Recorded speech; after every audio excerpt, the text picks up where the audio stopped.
자, 우리가 이렇게 예배 생활하면서 지금 제가 말씀드리는 예배라는 것은 단순히 그냥 시간이 정해진 그 시간대에 드리는 예배뿐만 아니라 여러분들의 경건의 생활에 속한 그 모든 것을 의미하는 것입니다. 기도 생활, 모든 것을 의미하는 것인데, 우리가 질문해야 되는 것은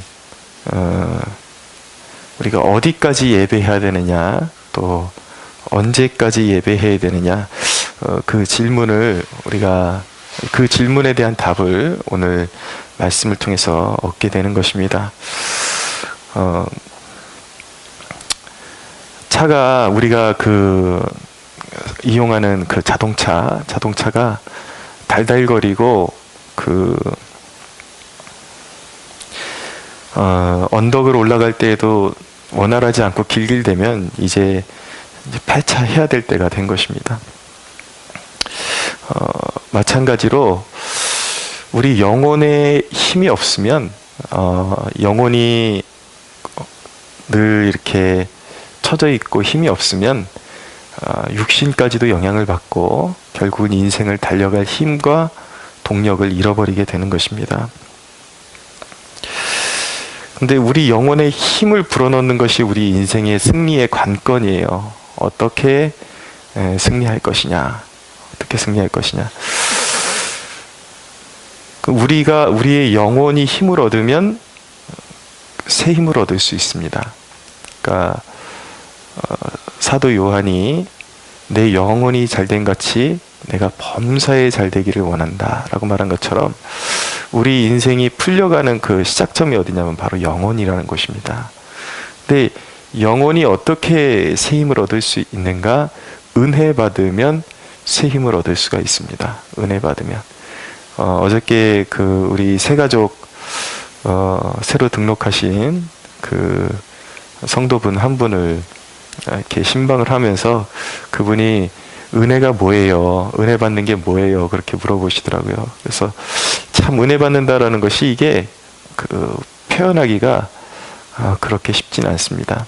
근데 새신자가 알아듣기에 쉽게 제가 설명드린 그 한마디가 무엇이냐면 하나님의 사랑이 부어지는 것을 경험하는 것입니다. 그것이 때로는 말씀을 통해서 어떤 말씀이 확 마음에 이렇게 와 닿을 때, 그러니까 하나님이 지금 나에게 말씀하시는 그 시간이라는 것이죠. 때로는 말씀으로 임하시고, 때로는 예배의 시간대에, 경건의 시간대에 그런 우리의 오감이 작동할 정도로 뭔가 마음이 뜨거워지고, 때로는 이렇게 그런 어떤 육신이 이렇게 반응할 정도로 이렇게 뭔가 이렇게 성령께서 이렇게 오셔서 만져주시는 것을 이렇게 경험하게 되는 것이죠. 그런 것들 마음이 뜨거워지고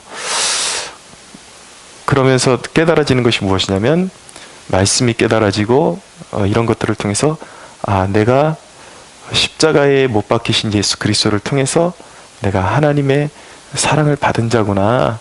이것을 확 그렇게 깨닫는 것. 때로는 어떤 책망의 말씀을 깨닫는 것도 은혜입니다. 그래서 분명히 책망을 듣는데 그 마음 가운데서 그 쓰라림을 경험하는 거죠. 내가 하나님의 마음을 이렇게 아프게 한 사람이구나 라는 것을 경험하면서 회개의 자리로 나가게 되는 것, 이것도 사실은 큰 은혜를 받았다라는 증표인 것이죠.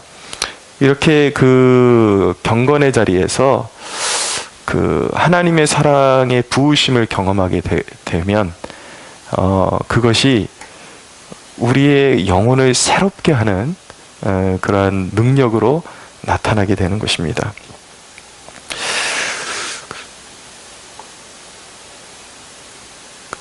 근데 다윗은 그 은혜를 받기 위해서 이제 다윗이 어떻게 하나님 앞에 접근했는지, 그 은혜의 부어짐을 경험하기 위해서 다윗이 메마른 땅을 지나가는 것 같은 그런 상황 속에서 어떻게 하나님을 찾았는지 오늘 말씀을 통해서 이렇게 배우게 되는 것입니다. 먼저 다윗은 은혜를 받기 위해서 전인적인 예배를 드렸다라는 것을 알게 됩니다. 여러분들 오늘 말씀 비록 새벽에 짧은 시간 동안에 나누는 말씀이지만 여러분들의 삶에 적용하면 평생의 여러분들의 예배에 대한 태도, 이런 것들이 변화받을 수 있는 중요한 그런 시간이라는 것을 꼭 기억하시고 귀담아 들으시기 바랍니다. 첫째, 다윗은 2절에 내가 주의 권능과 영광을 보기 위하여 이와 같이 성소에서 주를 바라보았나이다. 성소에서 주를 바라보았다 라고 말씀하고 있어요. 자, 성소가 어디입니까? 성소는 이제 우리 신약적인 개념으로 말씀드리면은 마음의 성소, 우리 마음에서 일어나는, 우리 마음이 주님을 모시는 장소가 되는 것입니다. 우리 마음 속에서 우리가 예배할 때 뜰만 받고 밟다가 나오는 수가 있고요. 그리고 우리 마음 속에서 하나님 앞에 깊이 들어가면 하나님의 임재가 있는 지성소까지 들어가게 되는 그런 은혜가 있게 됩니다. 그래서 성소에서 주를 바라보았다는 것은 무엇이냐면 내 마음을 온전히 쏟아들였다라는 것입니다. 마음을 집중해서 하나님을 바라보았다라는 것이죠. 그래서 여러분 모든 그 예배의 어떤 행위의 그런 기초가 되는 것이 바로 첫 단추가 바로 여기인 것입니다. 내 마음의 성소에서 주님을 바라보고 주님을 깊게 바라보고 주님과 독대하는 것, 여기서부터 이제 참된 예배가 시작되는 것입니다. 두 번째로 다윗은 입술로 주님을 찬양했습니다. 3절을 보십시오. 주의 인자하심이 생명보다 나음으로 내 입술이 주를 찬양할 것이라. 입술을 열어서 하나님을 이제 찬양한 것입니다.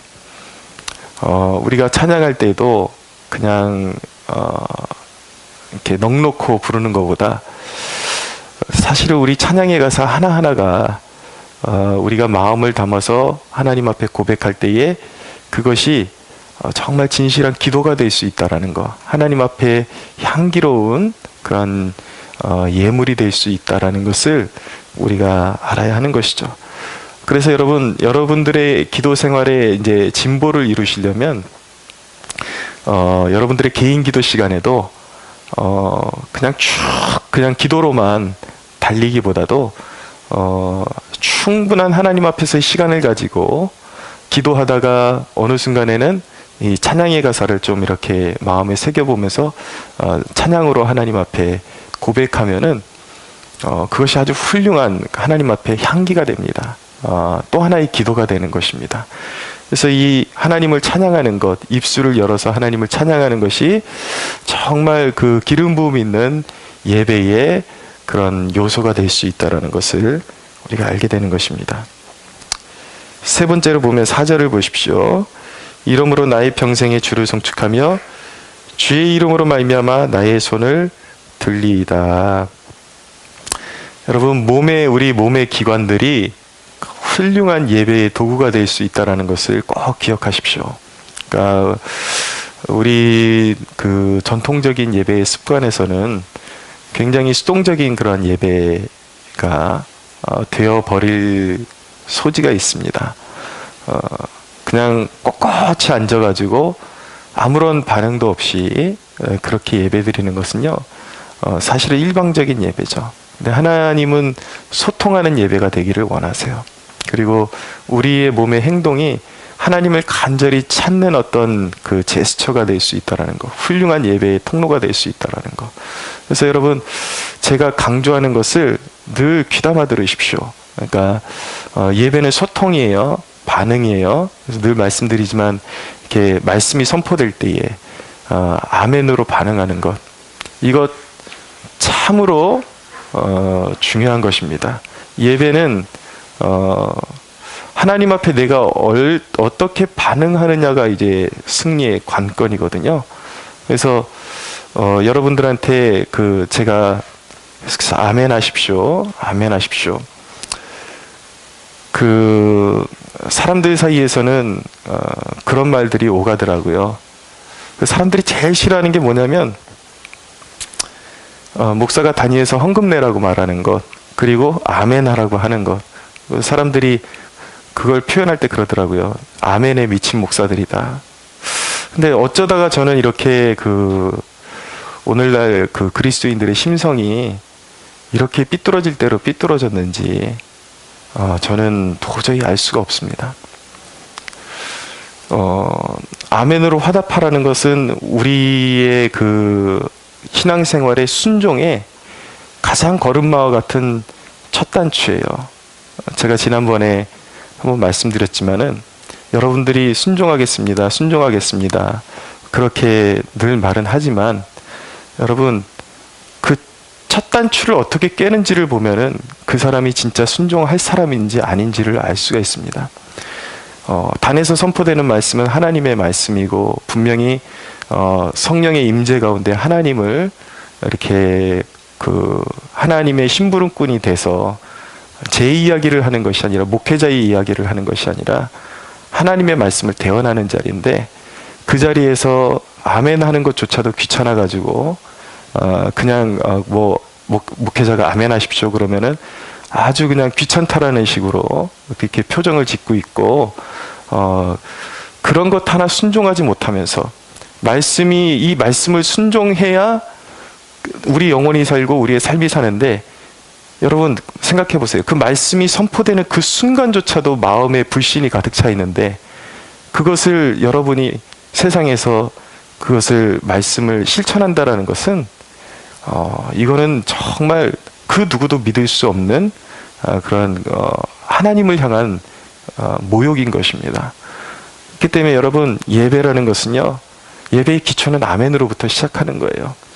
그리고 우리의 모든 예배의 기관은 단순히 입으로만 예배하는 것이 아니라 우리의 전 인격을 통해서 예배하고 온 몸이 하나님 앞에 예배의 기관이 될 수 있다는 것을 우리가 알아야 됩니다. 그래서 내가 태도를 어떻게 하느냐에 따라서 마음의 간절함도 그 농도가 달라지게 돼 있어요. 왜 무릎을 꿇고 기도하는지 아십니까? 왜 무릎을 꿇고 하냐면 여기 앉아서 이렇게 기도하는 것과 무릎을 꿇고 기도하는 것은 그 마음의 강도가 이 텐션이 달라져요. 정말이에요. 무릎을 꿇으면 굉장히 사람이 경건에 깊이 들어가게 됩니다. 하나님을 향한 태도가 달라지게 돼요. 그러니까 다니엘이 하루에 3번씩 하나님 앞에 예루살렘을 향해서 무릎을 꿇고 기도했다라고 말씀하고 있죠. 여러분 하나님에 대한 태도를 바르게 하셔야지 평생에 여러분들에게 은혜가 될 수가 있습니다. 보세요. 저는 청년 시절에 은혜 받고서 그냥 순수했어요.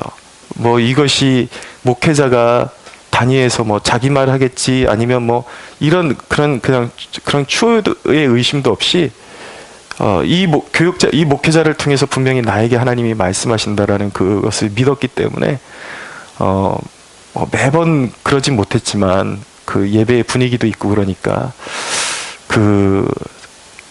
청년들 수련회 같은 데 가고 그러면 저는 목사가 설교할 때도 아니고 그냥 이제 막 신학교 갓 들어간 전도사가 앞에 설교하는데 저를 비롯해서 열심히 있는 몇 친구들은 이 복도에서 무릎을 꿇고 말씀 끝날 때까지 1시간가량 선포되는 말씀에 1시간가량 무릎을 꿀고 그렇게 말씀을 듣고 아멘으로 화답하고 그렇게 신앙생활을 했습니다. 여러분들 그냥 여러분들 앞에서 설교하는 목회자가 그냥 거저된 것이 아니라는 것을 여러분들이 기억해둘 필요가 있어요. 그냥 평범하게 은혜 받아가지고 저렇게 앞에서 설교하는구나, 그것이 아니에요. 다 정말 여러분들에게 설교하기 위해서 하나님이 얼마나 준비시켜 왔는지 여러분들은 그렇게 쉽게 짐작할 수 없는 과정들을 통해서 이 자리에 서 있는 것입니다. 그러니까 최소한 여러분들이 말씀 앞에서 무릎 꿇고 들을 수 없다면 그 마음의 자세는 가져야 돼요. 말씀을 듣는 것이 얼마나 귀하고 하나님 앞에서 예배하는 것이 얼마나 귀한 것인지 그래서 여러분들의 전 인격이 예배의 통로가 될 수 있어야 하는 것입니다. 그러니까 여러분들이 마음으로 하나님을 갈망할 때는요, 어떤 때는 찬양할 때든 기도할 때든 손을 들어보세요. 손을 들고 또 하나님이 자기를 만지심을 이게 느껴지면은 또 지그시 한번 눈을 감아 보십시오. 그러면은 하나님이 내 마음속으로 이렇게 깊게 임재하시는 것을 더 깊이 이렇게 각인하게 됩니다. 느끼게 되고, 또 손을 든다라는 것은 하나님을 송축한다라는 거, 환영한다라는 의미예요. 하나님, 이 자리에 오시옵소서, 오셔서 만져주십시오. 그런 고백 가운데 임재의 원리는요, 인간의 마음대로 되는 것이 아니에요. 그분의 주권이에요.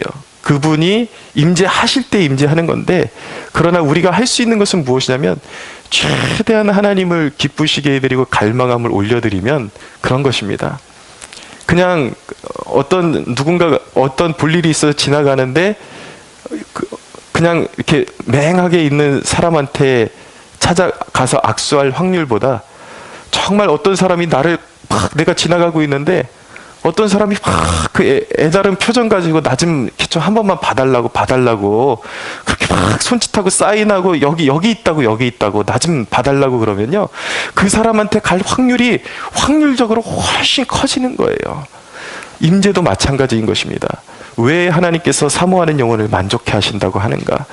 멍 때리고 그냥 이렇게 은혜 주시려면 주시고 말라면 말고, 그런 것보다도 모든 순간에 내 전 인격을 활용해서 손을 들고, 하나님 내가 여기 있사오니 내게 은혜를 부어주십시오. 오늘도 그냥 지나치지 마시고 하나님 내게 은혜를 부어주십시오라고 표현할 수 있는 사람, 그 사랑을 표현할 수 있는 사람, 때로는 하나님 내 마음에 좌정해 주십시오, 가슴에 손을 얹어 보십시오. 고백의 농도가 다르다라니까요. 지금 여러분들에게 설교하고 있는 이 순간에도 지금 저는 예배하고 있어요. 여러분들한테 그냥 형식적으로 가르쳐 주는 것이 아니라 진짜 내가 은혜 받기를 그 원하는 마음으로 손을 들고 있고, 마음에 가슴에 손을 얹고 있어요. 근데 지금 설교하는 제 마음 가운데 여러분들한테 표현할 수 없는, 그 형언할 수 없는 하나님의 감동하심이 있어요. 분명한 것은 그것을 여러분들하고 같이 느끼기를 원하는데, 때로는 그것이 전달이 잘 안 돼가지고 내 마음에 멍이 들 때가 있어요. 이 하나님의 만지심을 우리 성도들과 함께 나누고 싶은데 그게 잘 안 될 때는 목회자의 마음에 멍이 드는 거예요. 근데 여러분, 예배의 자리에 나왔을 때 여러분들의 인생의 절호의 기회라고 생각하시고, 여러분들이 활용할 수 있는 모든 것을 활용하십시오. 때로는 그냥 늘 하던 대로 기도하지 마시고, 누가 보든지 말든지 혼자 그냥 방석 깔아놓고 어딘가 구석에서 그냥 무릎 꿇고 한번 기도해 보세요. 평상시에 또 경험했던 그 기도의 순간하고 다른 은혜가 임하는 것입니다. 할렐루야. 예. 다윗은 그렇게 예배했단 말이에요. 오늘날의 그 전통적인 예배와 다윗이 예배했던 모습은 너무나도 다른 것입니다. 온 마음과 온 몸을 활용해서 예배의 자리로 나갔죠. 그리고 네 번째 6절을 보십시오. 내가 나의 침상에서 주를 기억하며 새벽에 주의 말씀을 작은 소리로 읊조릴 때에 하오리니. 다윗은 지친 침상에서도 예배했습니다. 하루의 일과를 다 마친 다음에 한마디 내뱉기도 힘들 때에 그때는 무엇을 하느냐? 그럼 아무것도 할 수 없으니까 그냥 지나치는 것이 아니라 하루에 하나님께서 내게 부어주신 은혜들을 묵상하는 것입니다. 그리고 내가 하나님 앞에 소홀히 했던 부분들을 회개하고 하나님을 기억하는 것이죠. 그리고 새벽에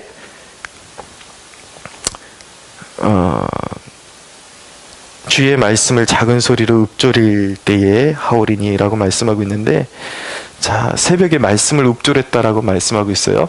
여러분들이 기도 생활에 그 진전을 줄 수 있는 한 가지 가장 또 좋은 탁월한 요소가 무엇이냐, 말씀을 암송하는 것입니다. 그러니까 우리가 기도가 늘 잘 되는 것은 아니거든요. 무엇을 내뱉어야 할지 전혀 모를 때, 그럴 때 찬양이 엄청나게 큰 무기가 되고, 또 하나의 무기가 뭐냐면 암송이 무기가 됩니다.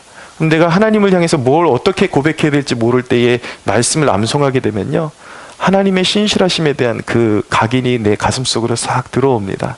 아, 그래서 하나님이 이렇게 신실하시구나. 또 그것을 붙들고 내가 무엇을 기도해야 할지 내 영이 반응하게 되고 깨닫게 되는 것이죠. 이런 예배가 연락될 때에 어떤 일이 벌어집니까? 왜 다윗이 이렇게 몸부림쳐서 하나님을 찾고 간구하는 것입니까? 7절을 보십시오. 주는 나의 도움이 되셨습니다. 내가 주의 날개 그늘에 즐겁게 부르리이다.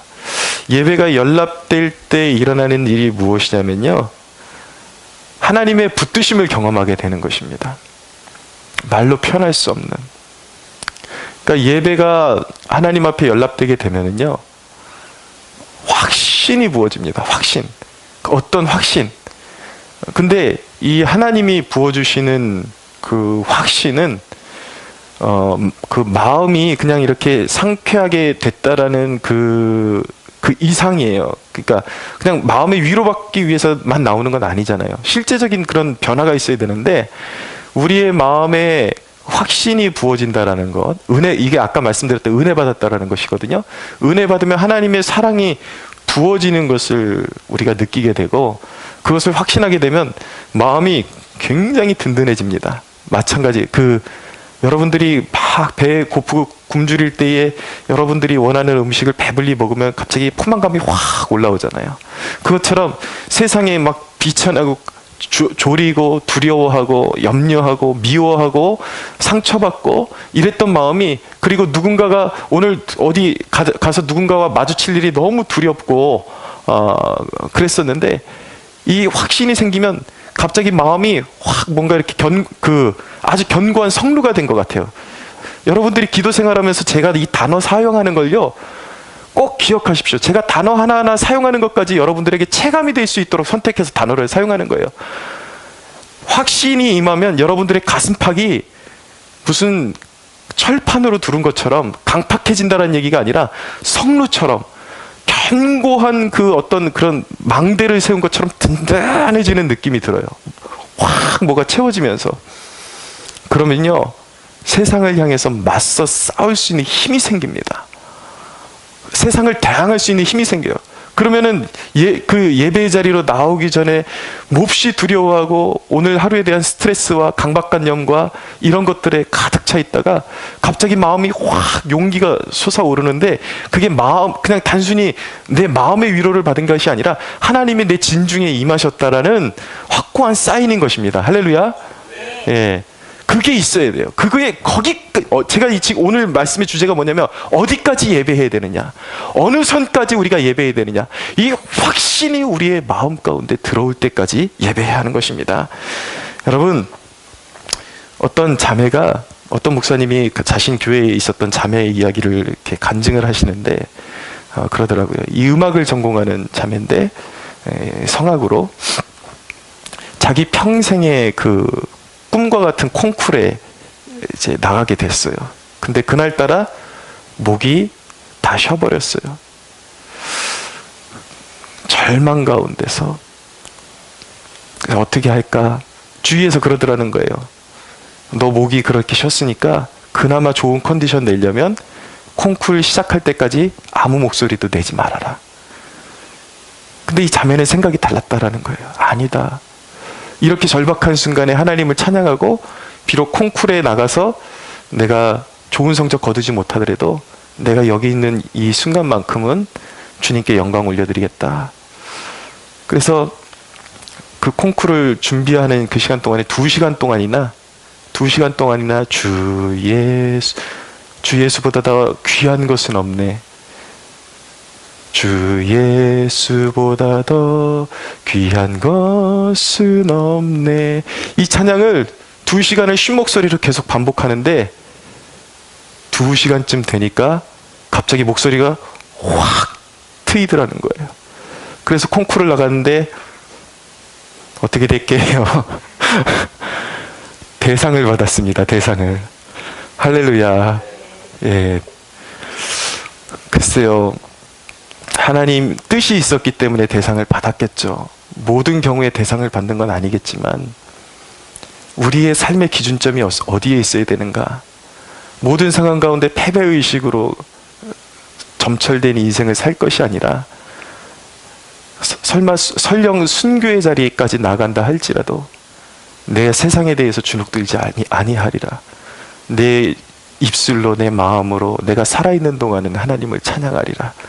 그 마음 가지고 예배하고 모든 인생의 위기를 예배의 자리로 바꾸고 그 확신이 올 때까지 우리가 기도할 수 있다면 분명한 것은 하나님은 그 영혼을 만족해 하시고, 오늘 다윗이 고백하는 것처럼 처음에는 내가 황폐한 땅에서 주께 갈망하나이다 이렇게 고백했다가 보세요. 7절 이하에 보면 내가 즐겁게 부르리이다.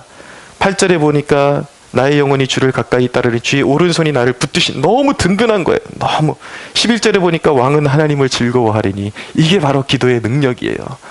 예, 아무리 세상에 눌려도 기도의 자리에 나오면 세상에 대하여 담대해지고 맞서 싸울 능력을, 하늘의 능력, 성령의 능력을 공급받게 되는 것입니다. 할렐루야. 여러분 그 목소리 가지고 세상에 이길 수 없어요. 다시 한번 할렐루야. 예, 오늘 하루도 성령의 능력으로 승리하시는 여러분들 되기를 원합니다. 우리 하나님께 영광의 박수 올려드리겠습니다.